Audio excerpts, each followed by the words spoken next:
رمضان کا یہ بھی اس دفعہ شروع ہے، اور اللہ تعالیٰ اس شعبے کو برکات سے نوازے اور دربار عالیہ نعیمی شریف کے در و دیوار میں رہ کر قرآن عظیم کو اپنے سینوں میں محفوظ کرنے کا جو سلسلہ چل پڑا ہے، اللہ تعالیٰ اس میں برکتیں عطا فرمائے۔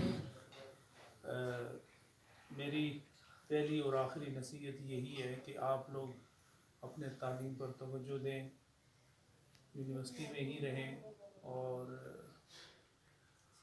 اساتذہ کرام آپ کو تعلیم و تربیت کے جن خوبصورت مناظر سے گزارتے ہیں اور جس اخلاص جس دینی اور روحانی جذبے سے سرشار ہو کے آپ کو زیور علم سے آراستہ کرتے ہیں، تو آپ انہی پیمانوں میں رہیں تاکہ سارا زور، ساری قوت نظافت کردار اور رفتار پر رہے، آپ کا ظاہر و باطن پاک بھی رہے اور علم اور نور سے منور بھی رہے۔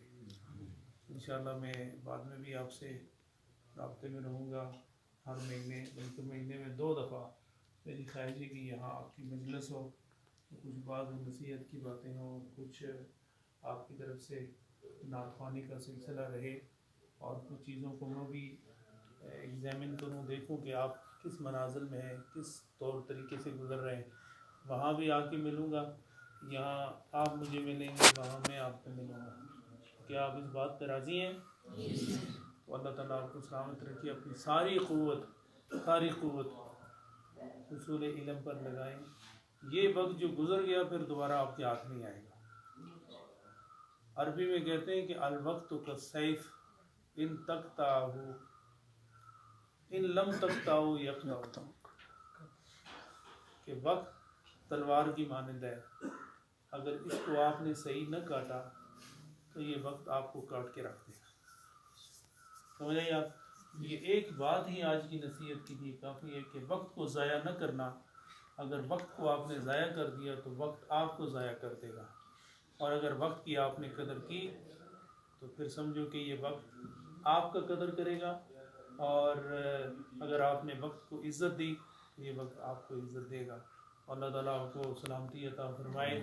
حضور شیخ العالم رحمۃ اللہ تعالیٰ علیہ کی بڑی خواہش رہی ہمیشہ کہ یہاں شعبہ علوم اسلامیہ درس نظامی بڑے حسن و جمال کے ساتھ چلے۔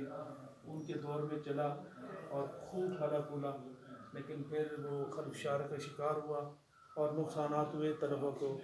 تو میں ان نقصانات سے بچانے کے لیے آپ کو کہتا ہوں کہ آپ ساری توجہ اپنی تعلیم پر لگائیں، باہر اور اندر کی سیاست سے اپنے آپ کو محفوظ رکھیں، ٹھیک ہے؟